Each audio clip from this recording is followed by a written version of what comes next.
ಇವತ್ತು ಅರ್ಧ ಹಾಲನ್ನ ಕುಡಿಸಿ ಇನ್ನರ್ಧ ಯಾಕಮ್ಮ ಉಳಿಸ್ಕೊಂಡೆ? ಎಲ್ಲರೂ ಸೇರಿ ದೇವಸ್ಥಾನಕ್ಕೆ ಹೋಗ್ಬೇಕಲ್ವೇನೋ, ಪ್ರಸಾದ ಕೊಡ್ತಾರೆ, ಅದನ್ನ ಹೊಟ್ಟೆ ತುಂಬಾ ತಿನ್ನುವಂತೆ. ನಾನು ಕಾಲೇಜಲ್ಲಿ ಇರ್ಬೇಕಾದ್ರೆ ಒಂದು ಹುಡುಗಿನ ತುಂಬಾ ಪ್ರೀತಿಸ್ತಾ ಇದ್ದೆ. ಅವಳು ನನ್ನ ಪ್ರೀತಿಯನ್ನ ತಿರಸ್ಕಾರ ಮಾಡಿದ್ಲು. ಅದಕ್ಕೆ ಅವಳು ಮೇಲಿರುವ ವ್ಯಾಮೋಹಕ್ಕೆ ಅವಳನ್ನ ಬಲಾತ್ಕಾರ ಮಾಡ್ಬಿಟ್ಟೆ, ಮಹಾಬಲಾತ್ಕಾರ ಮಾಡ್ಬಿಟ್ಟೆ. ಅದಕ್ಕೆ ಅವಳು ಅವಮಾನ ತಳಾರ್ದೆ ಆತ್ಮಹತ್ಯೆ ಮಾಡ್ಕೊಂಡು ಸತ್ತು ಹೋಗ್ಬಿಟ್ಲು. ಹೋಗ್ಬಿಟ್ಲು. ಅವಳು ಯಾರು ಗೊತ್ತೇನಬ್ಬ?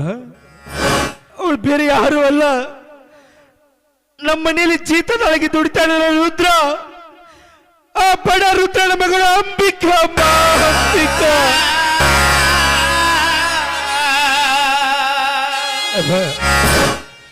ಈ ವಿಷಯ ನನಗೂ ನಿನಗೂ ಬಿಟ್ಟೆ ಬೇರೆ ಯಾರಿಗೂ ಗೊತ್ತಿಲ್ಲಮ್ಮ, ಬೇರೆ ಯಾರಿಗೂ ಗೊತ್ತಿಲ್ಲ.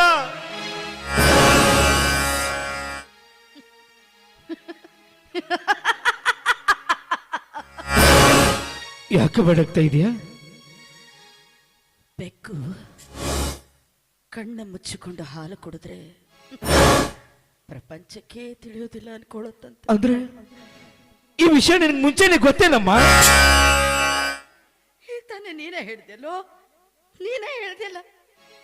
ಅವ ಇದೊಂದು ಸಾರಿ ತಿಳಿದೇ ಏನೋ ತಪ್ಪು ಮಾಡಿಬಿಟ್ಟಿದ್ದೀನಮ್ಮ. ಇನ್ ಮುಂದೆ ಪ್ರಪಂಚದಲ್ಲ ಹೆಣ್ಣು ಮಕ್ಕಳ ನನ್ನ ಅಕ್ಕ ತಂಗಿ ತಾಯಿ ಅಂತ ಕಾಣ್ತೀನಮ್ಮ, ತಾಯಿ ಅಂತ ಕಾಣ್ತೀನಿ. ಇದು ಒಂದ್ಸಲ ನಾನು ಮಾಡಿದ ತಪ್ಪನ್ನ ಕ್ಷಮಿಸಿ.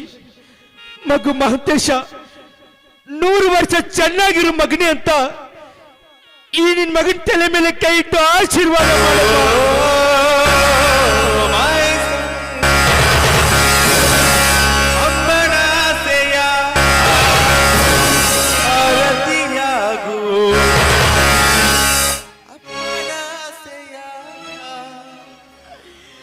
ನಿನಗೆ ಆಶೀರ್ವಾದ ಮಾಡೋ ಯೋಗ್ಯ